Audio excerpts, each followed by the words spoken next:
I changed the mount, and so everything is weird. Oh, I got a new hat.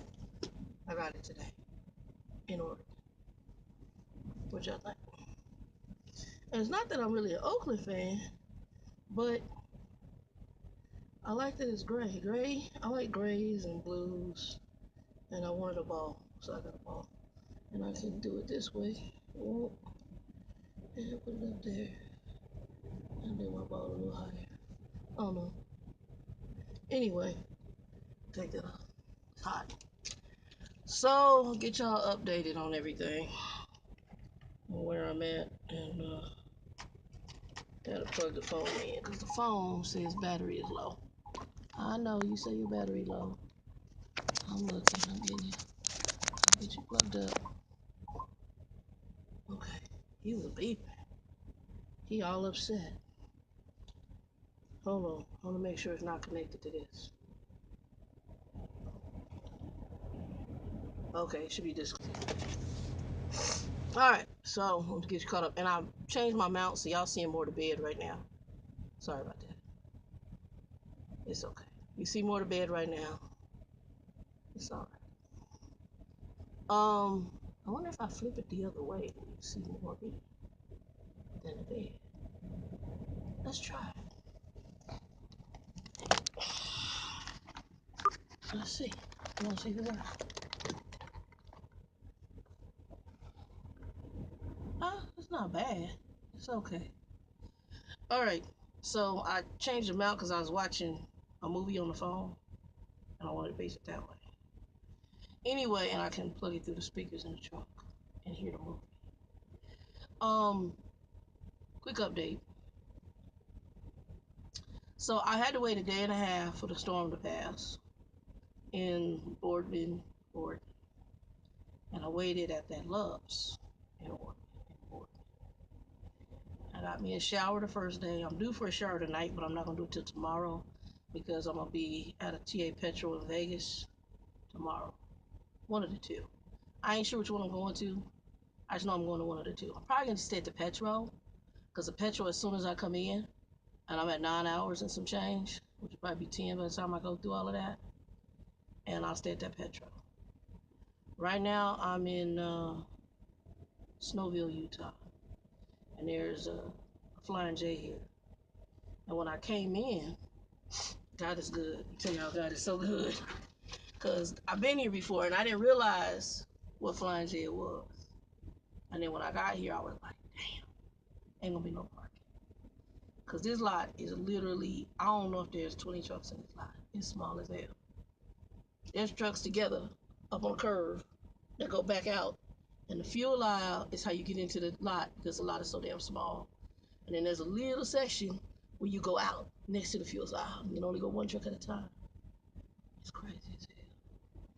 Really, what I don't understand is why they don't buy that dirt across the street and make that parking. They done blocked it off because you can see trucks used to park there.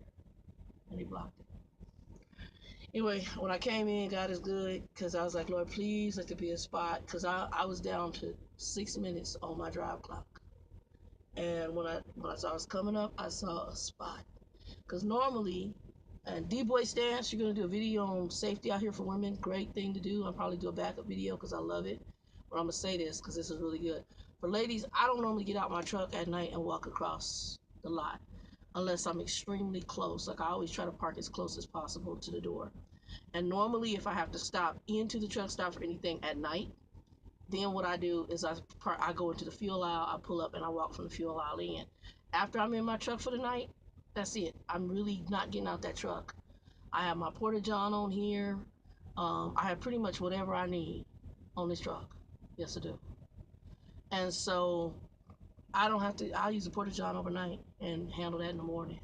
I have ways of handling everything in the morning. So, and then I have my, if you have to go tinkles, I have a tinkle way to go tinkle.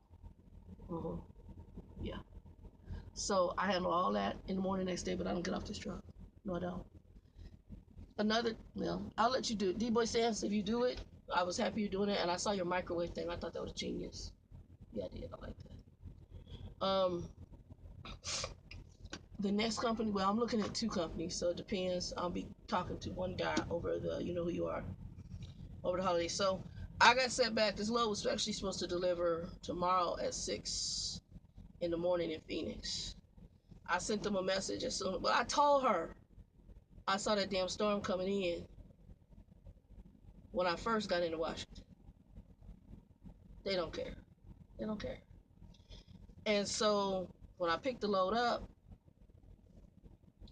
I knew I was like, okay, let me go. And I had to go to Boardman, Oregon, and fuel. But that was a great spot to do it. Everything happened for a reason. And thank God it did. So at that point, I was stuck in Boardman. I kept calling 511. 511 said snow and impact ice. I got a question for y'all. And it's just me. If I can barely see 50 feet in front, I think they said 50. It was a little small amount in front of the truck. When I called yesterday talking about snow flurries, packed it ice and snow, chains were in effect at parts of Cabbage Hill. And there's a Facebook guy who was really nice. He told me, well, everything is clear, east of Cabbage Hill. It was you could go through without chains. I was like, But then they talking about the viewing, like what you could see. I thought they said less than 50 feet. Something like I can't. And I sit there, I was like, am I hearing what I'm hearing right? 5 feet, 50 feet, something feet. And it was low. It was a low number. I can't remember now. And I'm thinking, who in the hell's gonna drive through that? So I'm in Loves, and this dude in Loves goes, oh, you're not gonna go through with the chain? No, I'm not gonna chain. I said, you can't even see up there. He goes, oh, that is chain. Well, you go right on ahead. Do you, testosterone cowboy? I said, you go right ahead, enjoy yourself. I'm gonna enjoy my fat ass right. Excuse my French, y'all. In this truck, in the warmth, eat a meal, watch a movie until that crap passes. Because if you get in an accident, that crap, you kill somebody, you going to prison. You get in the, you don't even have to be at fault. Somebody runs into you. Let's say somebody jackknifes into your truck. Let's say a car spins out into your truck. You know what they're gonna say? If that person dies, you shouldn't have been there. You knew the conditions were bad. Why were you on the road? That's what they're gonna say. I ain't gonna put it on you, and you gonna have meals in a prison cell, cause they're gonna get you up for manslaughter. I'm just saying. Because when you had a commercial license, you gotta think of the big picture. Like tonight, I really wanted to get to Tremonton, but Tremonton was gonna be another 40 minutes. So I would have drove 40 minutes over my clock to get to Tremonton. I stopped at Little Flying J. Yes, I did. And so, again, that you got to think about how you handle stuff out here. Um, I thought this phone. I thought this phone. I had did the video last night. I'm gonna let you guys see what happens to me at night with this damn truck, and the fact that the damn thing cuts off with this idle craziness. Um, I was on my CPAP and I show you guys a picture, and you can hear it beep beep beep. It starts alarming because all the 12 volts cut, and there's the power on the what the hell is that? Inverter dies, starts dying. So it starts long because the batteries aren't recharging because the truck's not on. And I can't put thank God I got the number of blankets. I got like 3 or 4 blankets on that bed. I got heavy, nice, warm blankets. I forgot one's like a Native American blanket, and I picked up another one at this Ambus. It's really soft and furry, but it leaves a lot of lint in your hair. Probably just needs a good bath. I haven't washed it yet. I just put it right on the bed. It was, folded up. But yeah. So I'm working on that. I'm just like, what else was I gonna tell you guys? Yeah, so I'm gonna do that. Oh, I did have a come to Jesus meeting with my driver manager about the alerts because I do think somebody in the Utah office is happy with my alerts. So I'm gonna give y'all 3 examples. Y'all let me know what you think. I was gonna do a whole nother alert video, but I'm gonna let this be the alert video. First time I had the alert situation. So what happens when we get loads on a reefer? We're supposed to send a macro that says what the temperature is of the reefer every day we're under it. When we first get loaded with it, we do our loaded call, and then we do this temperature call, which is almost the same exact thing that's in the loaded call, but they ask you to do this temperature call. Temperature call gives what the bill of lading says, what the Reefer is programmed at, and then what the actual reefer is set at inside the box. Okay, so three temperatures are down. Usually one and two are the same. I mean, it can't really be different. If the bill of lading says put it at zero, then you're gonna set it at zero on the box. And now the only thing different could be the third one because it depends on the fluctuations inside the reefer. If I have it at zero, it could be a -1, it could be 3. It could be anywhere in the range, okay? Even though I have it on continuous right now, but if I have it on where it, intermittently just kind of keeps the temperature the same. So I go and I pick up this. The first time I had the alert issue, I pick up a load up from Hershey. Hershey presets the trailers with the temperature they want, standard.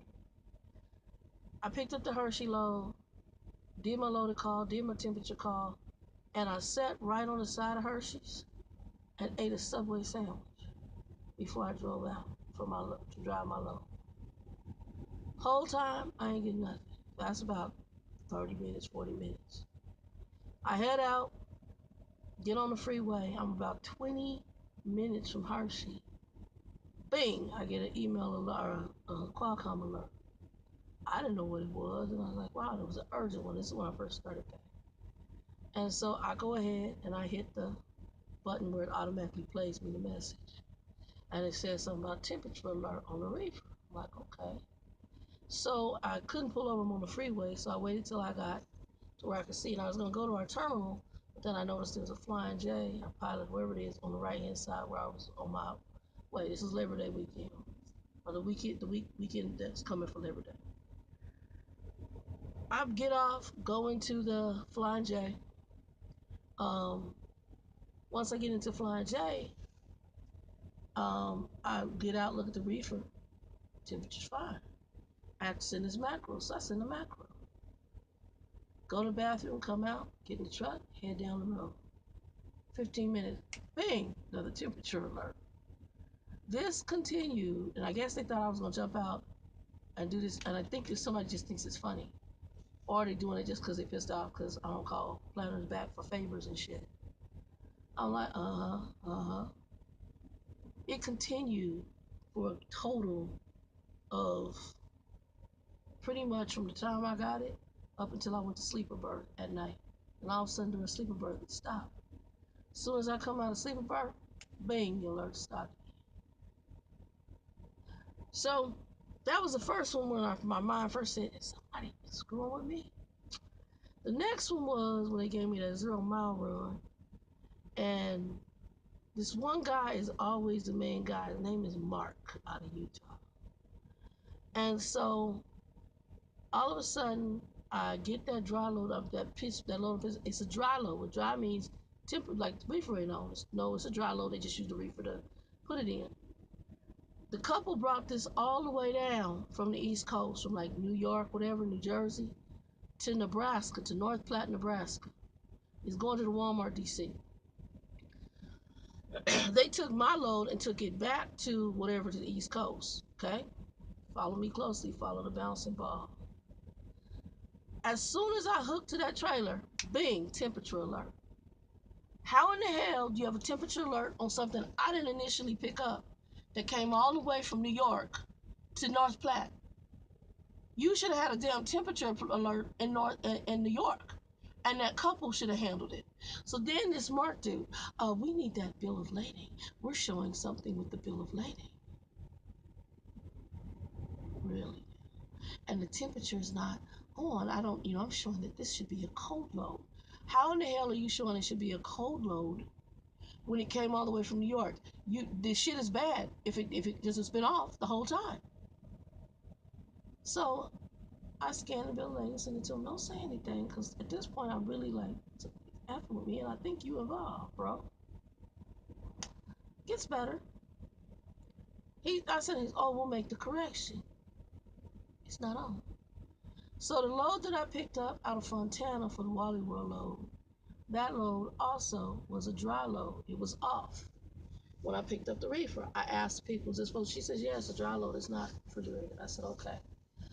So I signed off everything. None of the paperwork has anything refrigerated. Whenever you do a refrigerated load, Usually there's something you sign on there that is refrigerated and the temperature is supposed to be kept at. So the one I have right now behind me, I have paperwork that tells me that should be kept at 0. 0. Yes, I do. Yes, I do. Let me pull that. Let me pull that out. So I have paperwork, and I have to sign something that tells me to maintain a temperature at 0. I don't know, y'all can't even see it probably. Y'all can't see it. But right there, you see? Temperature is 0, okay? So I got something that tells me that the temperature should be at 0. Okay? So I set the reefer to 0. Now the Wally World load is not 0, it's dry. So when I do my temperature thing, I put 99, which means it's a dry load all across the board. 99 for the bill of lading, 99 for the box because it's not on, and 99 saying that the box is not producing the temperature because it's dry. I send a macro 16, which is our other thing that tells us the temperature. One is 99, 99, 99. I picked that load up at 5:30 in the morning. Yes, I did. I sent my loader call at 6 something in the morning. Yes, I did. I then drove this trailer 10 minutes up the road to Petro in Ontario. I was in Fontana, Petro, Ontario. There was a freeway accident. That might have been longer than 10. It was a little bit longer than 10 minutes. In addition, while I was driving, I realized, hey, something on one of them tires. I'm seeing something was funky and it's coming to light. I go ahead and scale the load, fuel the load, go get breakfast at Petro. All of that takes me a good hour and change, okay? By this time, I'm done with that. I go sit in the truck for a minute, eat a little bit of the breakfast, and then get in line to get checked out of Petro. That altogether, I'm gonna say a good hour and a half or more. I then head to our terminal, okay? So 5:30 in the morning, by this time we're looking at 9, 10 o'clock. I head to our terminal. That is another 5 to 10 minutes from Petro in Ontario. It's in Europa. I go ahead, and Europa's Miraloma, same thing. I go ahead, head to this little place, go to our terminal, which isn't little, and I go to check in with the guard. She's a change lock, so that's time. Then I take the trailer all the way to the trailer shop because the tires are bad, so they can fix the tires. And then I had to go, and my driver manager said they had a free sweatshirt for me, and she's a sweater, but a sweatshirt. I go all the way in there, wait for her. She's in a meeting. Come back to the truck, finish my breakfast. Go back in. She's still finishing up her meeting, but Jody sees me. They put me on Jody's team for a little bit. Jody lets me back. I go back, talk to Jody for a little bit. My driver manager comes back, and then she says, "Let me just." And then I tell her, what's going on with the load. Tell her about the tires. Tell her everything that's going on because we had a delay. Okay. At this point, I tell her, I said, I had a delay on this, so I don't think this is going to get well. I'm just letting you know what's going on. She said, no problem. I said, also, whoever brought that trailer over there to Wally World, they knew them tires were bad. If they didn't know, y'all need to retrain them. I'm just saying. When you hear a tire going, and you can drive it and feel that on a 53-foot trailer in a tractor, that tire is really damn bad. And they're not one, it was 2 of them. Okay, super singles. So get that load. I don't leave out of the terminal after talking to her and doing all that and getting the trailer fixed until about 12 noon California time. So 5:30 in the morning I pick it up. 12 noon in California time I leave that terminal. I drive from Europa to Buttonwillow, California, and I bunk down the night at TA. As soon as I go to sleep or birth, bing, alerts. That's evening hours, and who runs the evening hours? Utah. So this Mark dude, back again, Mr. Infamous, we need your paperwork for blah, blah, blah, blah, blah. I said, Mark, this is dry load. Well, we show us temperature. I said, okay. So I sent a picture of the bill of lading. This dumbass gonna come back to me and say, well, there's no temperature on it. No, there's no temperature because it's a dry freaking load. Well, I'm not seeing where the temperature says it's dry. Sounds like you need to call the customer. I don't know what to tell you, bro, but I'm gonna go ahead and have dinner, get a shower, and go to bed. This conversation is done. It's done. So I do all of the above. Get up the next day, and whatever he changed in the system, they got it in Europa. So one of the driver, or she's a customer service, and she's like, or whatever, she's like helps the driver managers. She's like, and I said, she's like, well, who told you? I said, who am I talking to? Who? Because the way she came off was kind of grumpy. Like, who am I talking to? Because you're talking to the right one right now. And she goes, this is Abby in Yoruba. I said, ooh, we Abby, because I like Abby. I do like her. We get along. I said, Abby, you better be happy I like you, because you was about to meet the other Shannon that's going to rip you another butthole. Oh, hi, girl. So I said to her, I said, but since you came off, I'm going to have to go ahead and take you there. You're going to get checked. I said, first of all, I sent this paperwork over to this dude on Mark in Yoruba and in Utah. I said, I done sent y'all paperwork showing that the reefer's off. Now, if y'all got a problem with that, you got to take that up with Wally World Distribution in Fontana. Ain't got crap to do with me. I didn't sign anything that reefer was supposed to be on, and it was off when I got it. So there's no temperature setting. I'm very thorough with what I do. Yes, I am. I said, so, but you can riddle me this, Batman. How is it that I picked this trailer up at 5:30 in the morning, came with a fuel scale, came to the yard, had the trailer repaired, talked to my driver manager, and left out of there at 12 noon, and got here to Buttonwillow at 7 o'clock at night, and you guys are just an alert. You need to look into this because something ain't the hell right. I said, because if the temperature was off and if anything goes wrong, it's on you because you didn't check shit. Paperwork don't have it. So you could have contacted the customer and found out if this is truly a dry load or not. It was a dry load. I said, but you need to go back and research that. So the alert started again. I had to come to Jesus meeting with my driver manager. She tried to make every excuse like, oh, well, yeah, we are having some changes to the alert system. And, it used to be that you guys would get them and we wouldn't. Now we get them too. Yada, yada, yada, yada. I said, Becca, you getting them is not my issue. But my issue is that I really believe somebody's jacking with the alerts that go towards my truck. I said, because I don't understand how I send a driver a loaded call and a temperature call at 5:30 in the morning. And at 7 o'clock at night, you telling me you don't have that it's supposed to be temperature supposed to be on, and you don't have any instructions and asking me why did I leave it off. I said, you need to go back to see what your trail is on who is adjusting the temperature in that damn office. I said, it's happening in your Utah. It's almost guaranteed. She did this. She said, okay, Shannon. Crazy as hell. So somebody's jacking with the temperature. I really believe that. I do.